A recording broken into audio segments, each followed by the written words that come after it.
ที่เป็นศิลปินนะมาซอยเนาะค่ะวันนี้ฮูโตวันนี้แต่ของที่เป็นจังใดได้นำพี่สาวมาค่ะ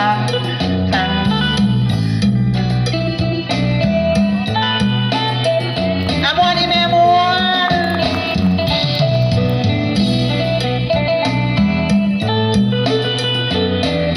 เอาขอเสียงเลยจ้าเฮ้ยอย่าเฮ้ยเฮ้ยอย่าเฮ้ยอย่า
คนละคนเลยเป็นหมอลำเลยเด้อมาดิแม่เด้อเอาอันหมอลำมาเต็มโตได้มาดิจักหน่อยสิผ้ายาวสาธุเด้อท่านอาจารย์นาบุญชูขอให้พระอาจารย์เจ้าท่านอยู่สบายสุขภาวนาบ่มีทุกข์ให้เตียงตรงคงไว้แม่คนใจอวยพรให้ผู้มีจิตใจประเสริฐเลิศดังดวงแก้วนิสัยเหลือผู้สุญาท่าน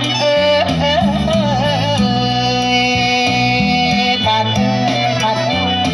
มาปอดน้ำกันเด้อค่ะนางรำมาปอดน้ำกันมาบ้านปอดถวายก่อนนะรับบุญไทยปอดรับบุญไทยนะเมื่อนี้ก็มีลูกสาวทางศรีสะเกษเท่านอสายญาติได้พ่อกันพอถึงอาทิตย์พระอาจารย์หาพ่อกันอยู่งาน101งานพระคุณเจ้าท่านเจ้าคณะจังหวัดเห็นเลยก็ถือดวงชะตากันบอกจะให้แม่มาบ้านเพราะว่าเฮ็ดจังได๋สิได้ไป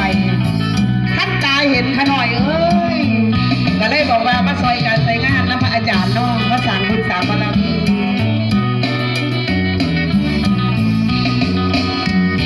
สาธุเด้อท่านอาจารย์นาบุญชูวันของท่านนี้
คนซานะตึงตึง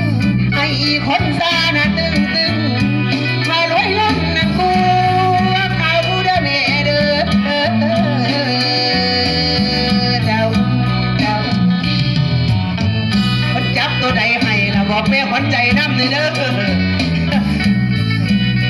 อันพวกกายหยาบสวยๆงามๆมันก็จะได้น้ำมูอยู่ได้บ้างการเลย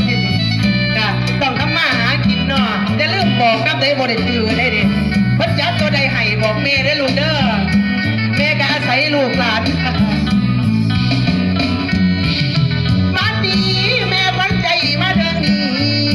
ที่รับลงไม่สาก่อนแม่บุญทงเงินต่อทายฉันเลยเดินตาก่อนเจ้าดีแล้วเอาไล่รับผู้ไทยจบไปรับข้อสวรรค์เด้ออาจารย์เด้อให้แม่ผู้ถูกรับข้อสวรรค์น้องทั้งฟังเล่า